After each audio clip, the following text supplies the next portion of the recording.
Most people have no idea what's actually happening to XRP right now. While price looks boring on the surface, something massive is happening quietly in the background. XRP is being drained off exchanges at a record pace, and almost no one is talking about what this really means. ETFs are already absorbing huge amounts of XRP, and if this trend continues, exchanges could face a serious supply problem sooner than people expect. And here's the scary part. Once the supply dries up, price doesn't ask for permission. It moves violently. So in this video, I'm going to show you exactly how big this ETF demand really is, when exchanges could realistically start running out of XRP, and why recent news about the DTCC and the Canton Network is not the XRP killer people think it is. Make sure you watch this entire video, because the end will completely change how you look at XRP's future. As always, thank you to everyone who supports the channel by liking the video and subscribing. Those small actions help more than you know. Now let's jump straight into what's actually happening. I want to start with exchange balances, because this is where the real story is unfolding. When people talk about XRP price, they usually focus only on charts. But price is a lagging indicator. Supply tells the story first. And right now, XRP supply on exchanges is collapsing.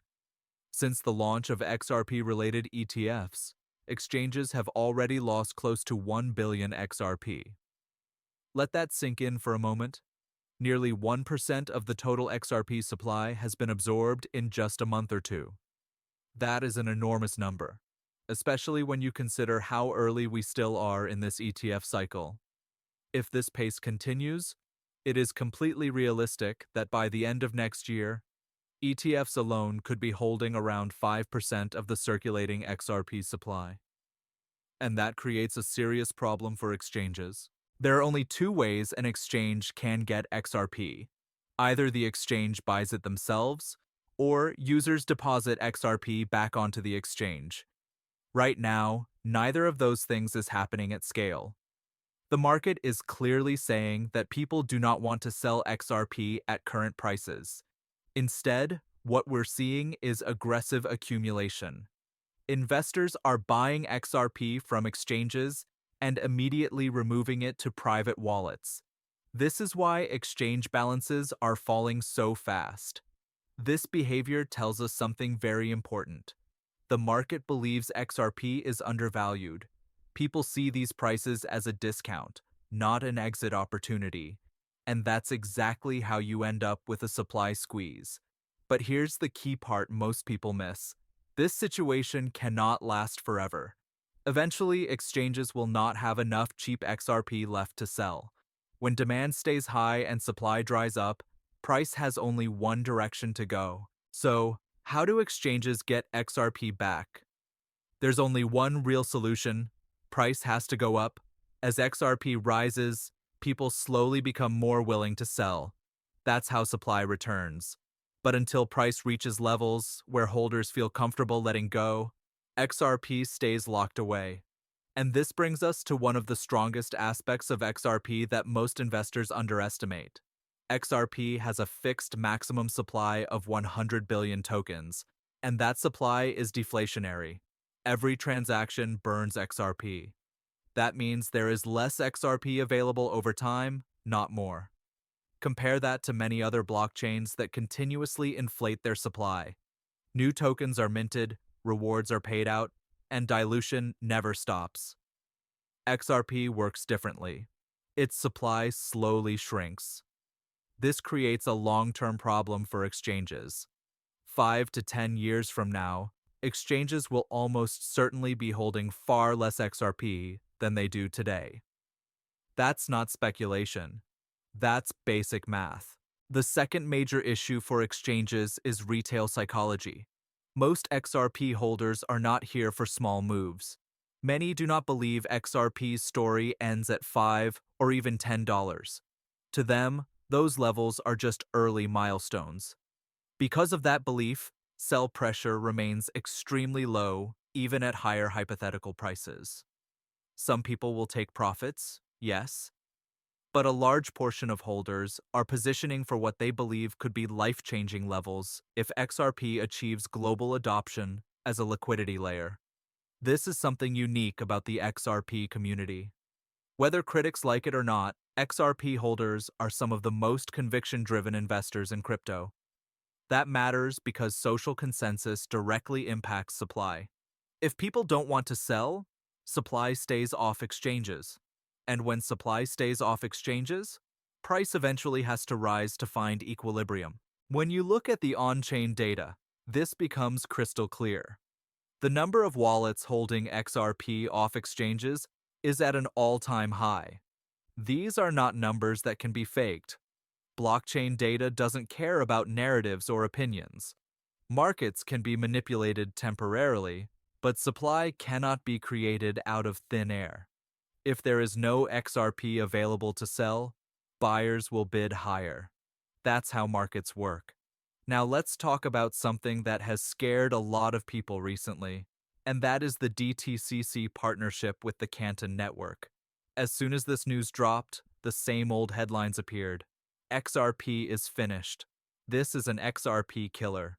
Ripple is done. But when you actually look deeper, that narrative completely falls apart. The Canton Network is focused on tokenized securities, post-trade settlement, and privacy-enabled institutional infrastructure. The XRP Ledger, on the other hand, is designed to be a fast, transparent liquidity layer. These are not the same use cases. In fact, many analysts believe they are complementary, not competitive. One provides structure and compliance, the other provides liquidity and settlement. Even AI analysis points out that these systems could work together rather than against each other. XRP could easily function as a bridge asset, while networks like Canton handle specific institutional needs. This is something long-term XRP holders learn with time. There have been countless so-called XRP killers over the years. Every cycle has them. Solana, private bank chains, JPM coin, and yet XRP remains. That's because no serious institution enters this space thinking they are going to replace the XRP ledger. It makes no sense. XRP is already deeply embedded, battle-tested, and globally recognized. Blockchain is not a winner-takes-all environment. Just like the internet, there will be many protocols solving different problems. Some will overlap slightly, most will coexist. Ripple understands this better than most companies in crypto. That's why they actively support infrastructure outside the XRP ledger. They know that a stronger ecosystem benefits XRP in the long run. Think about companies like Google and Amazon. They compete in some areas, but they also support and feed each other. The same thing will happen in crypto. In a few years, people will look back and laugh at how every new protocol was labeled a threat. Most of these systems will work together, and XRP's role as a liquidity layer will become even more obvious. So instead of being afraid of institutional adoption across different blockchains, you should actually be encouraged by it. It proves the entire blockchain thesis is real. And in that environment, XRP doesn't disappear. It becomes more valuable. More chairs at the table means more people participating. And more participation means more demand for liquidity. And that brings us right back to where we started. XRP is being drained off exchanges. ETFs are absorbing supply. Holders are not selling, and supply is shrinking over time. Those are not opinions. Those are facts. What happens next is simple economics. Now, before we end the video, I need to say this clearly. This video is for educational and informational purposes only. Nothing in this video should be considered financial advice. I am not a financial advisor, and all investments involve risk. Cryptocurrency markets are highly volatile, and you should always do your own research and consult with a qualified financial professional before making any investment decisions. If you found value in this video, make sure to like, subscribe, and share it with someone who needs to hear this information.